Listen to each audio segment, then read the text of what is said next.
여러분, 중2병이라는 말 들어보셨죠? 보통은 좀 놀리는 투로 많이 쓰잖아요. 아유, 저 때만 지나면 괜찮아져. 뭐 이렇게요. 근데요, 이 시기를 그냥 그렇게만 넘기기엔 그 안에 정말 어마어마한 과학적 비밀이 숨어 있습니다. 오늘은 심리학과 뇌과학 이 두 가지 렌즈를 가지고 10대들의 머릿속과 마음속으로 한번 제대로 탐험을 떠나보겠습니다. 사실 이 말 일본에서 10대들의 그런 드라마틱한 행동들을 묘사하면서 좀 재밌게 표현하려고 시작된 건데요. 이게 그냥 웃고 넘길 일이 아니더라고요. 알고 보면 이 행동 하나하나가 바로 어른이 되기 위해서 우리 뇌와 마음이 보내는 아주 필사적인 성장 신호 같은 거거든요. 자, 그럼 대표적인 특징들이 뭐가 있을까요? 일단 과도하게 남의 시선을 의식하는 거, 그리고 나는 특별해, 아무도 나를 이해 못해 라고 생각하는 거, 마지막으로 괜히 반항하고 싶어지는 태도. 보통 이 세 가지를 꼽는데요. 지금부터 이 행동들이 도대체 어디서부터 시작되는 건지 그 심리적 그리고 과학적인 뿌리를 한번 파헤쳐 보겠습니다. 자, 우선 마음의 소프트웨어부터 한번 들여다볼까요? 10대들의 머릿속에서는 대체 어떤 심리적인 프로그램이 막 돌아가고 있는 걸까요? 유명한 발달 심리학자 에릭슨은 이 시기를 정체성 위기라고 불렀습니다. 말 그대로 나는 누구지? 나는 앞으로 뭐가 될까? 이 엄청난 질문에 답을 찾기 위해서 이것저것 막 시도해보는 시기라는 거죠. 겉에서 보면 그냥 방황하는 것처럼 보일 수도 있지만 사실은 아주 단단한 나 자신을 만들기 위한 정말 꼭 필요한 탐은 과정인 셈입니다. 여기에 피아제라는 학자의 이론을 더하면 그림이 훨씬 더 선명해져요. 이 시기가 되면 뇌에 추상적 사고라는 뭐랄까 새로운 슈퍼파워가 장착됩니다.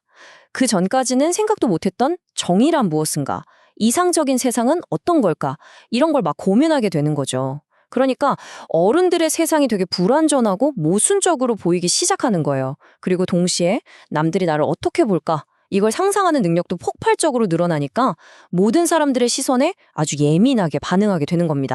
그런데 심리학자 데이비드 엘킨드가 보니까 이 새로운 사고 능력이라는 게 꼭 좋은 점만 있는 건 아니었어요. 마치 새로 설치한 프로그램에 버그가 따라오듯이 아주 독특한 두 가지의 심리 현상이 나타난다는 걸 발견했죠. 그리고 바로 이 두 가지가 우리가 말하는 중2병 행동의 핵심 엔진 역할을 하게 됩니다. 그게 바로 상상 속의 청중이랑 개인적 우화입니다. 왼쪽에 있는 상상 속의 청중은 뭐냐면 늘 모든 사람들이 나만 쳐다보고 나를 평가하는 것 같은 느낌이에요. 집 앞에 잠깐 편의점 가는데도 옷차림 신경 쓰고 이런 경험 다들 있으시죠? 바로 그겁니다. 그리고 오른쪽의 개인적 우화는 내 슬픔은 세상에서 제일 커. 아무도 내 이 마음을 이해 못해. 이렇게 믿는 거죠. 이 두 가지가 합쳐지면서 10대들은 순식간에 세상의 주인공이 됐다가 또 세상에서 가장 비극적인 주인공이 되기도 하는 겁니다. 자, 지금까지 심리적인 소프트웨어를 살펴봤다면 이제 이 모든 걸 가능하게 만드는 뇌의 하드웨어를 들여다볼 차례입니다. 지금 10대의 뇌는요, 말 그대로 거대한 공사가 한창 진행 중입니다. 10대의 뇌를 딱 한 장의 그림으로 표현하자면 바로 이거예요. 감정과 충동의 엔진은 슈퍼카처럼 아주 강력한데 이성과 판단을 담당하는 브레이크는 아직 설치도 제대로 안 된 자동차. 상상이 가시나요? 엑셀을 밟고 싶은 욕구는 정말 폭발하는데 어떻게 멈춰야 하는지는 아직 배우지 못한 상태인 거죠. 이 그래프를 보시면 그 불균형이 한눈에 딱 들어오죠. 감정을 담당하는 변형계, 그러니까 가속 페달은 이미 발달 수준이 거의 100%에 가깝습니다. 그런데 이성을 담당하는 전전두엽, 즉 브레이크는 아직도 한참 공사 중이에요. 이 엄청난 발달 속도의 차이, 이게 바로 10대라는 질풍노도의 시기를 만들어내는 근원입니다. 근데 여기에 기름을 붓는 게 또 있습니다. 바로 도파민이에요. 10대의 뇌는 쾌감이나 보상에 반응하는 이 도파민에 극도로 민감해져서요. 아주 작은 자극에도 엄청나게 큰 기쁨을 느낍니다. 한마디로 새롭고 짜릿하고 스릴 넘치는 경험을 끊임없이 찾아다니도록 프로그래밍된 상태인 거죠. 설령 그게 좀 위험한 일이라고 해도 말이에요. 자, 그럼 한번 정리해볼까요? 10대들이 왜 그렇게 감정 기복이 심하고 충동적일까요? 네, 가속 페달인 변연계가 브레이크인 전전두엽을 그냥 압도해버리기 때문입니다. 그럼 왜 친구들이랑 위험한 장난을 치는 걸까요? 최고조에 달한 도파민 시스템이 친구들의 인정이라는 아주 강력한 보상을 원하기 때문이죠. 이렇게 보니까 이해 안 되던 모든 행동들이 뇌과학의 언어로 착착 번역되는 것 같지 않으세요? 그렇다면 이제 가장 중요한 질문이 남았습니다.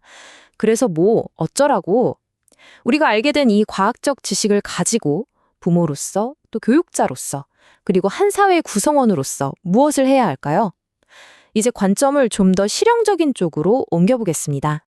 우리가 지금까지 이야기 나눈 모든 것을 관통하는 질문이죠. 과연 이 중2병이라는 거 고쳐야 할 병일까요? 정답은 아주 명확합니다. 절대 아닙니다. 이 혼란스러운 시기는요, 병이 아니라 오히려 뇌와 마음이 아주 건강하게 자라고 있다는 가장 확실한 증거입니다. 지금의 이 뒤죽박죽 엉킨 실타래 같은 시간들이 나중에 단단하게 뿌리내린 한 그루의 나무가 되기 위해서 꼭 필요한 성장통인 셈이죠. 하지만 이 자연스러운 폭풍을 거의 재앙 수준으로 만드는 것들이 있어요. 바로 끝없는 학업 스트레스, 만성적인 수면 부족, 그리고 힘들어도 참아라는 식의 감정 억압이죠. 이런 외부 요인들은 이미 과열 상태인 10대의 뇌에 과부하를 걸어서 폭풍을 훨씬 더 거세고 힘들게 만듭니다.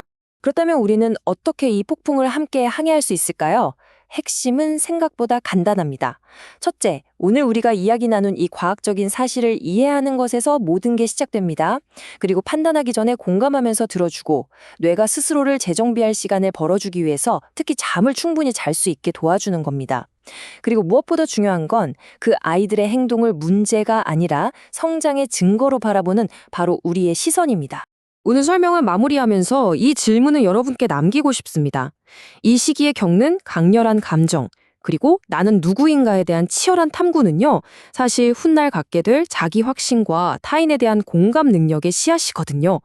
우리는 어떻게 하면 이 질풍노도의 폭풍을 미래를 향한 단단한 강점으로 전환시켜 줄 수 있을까요?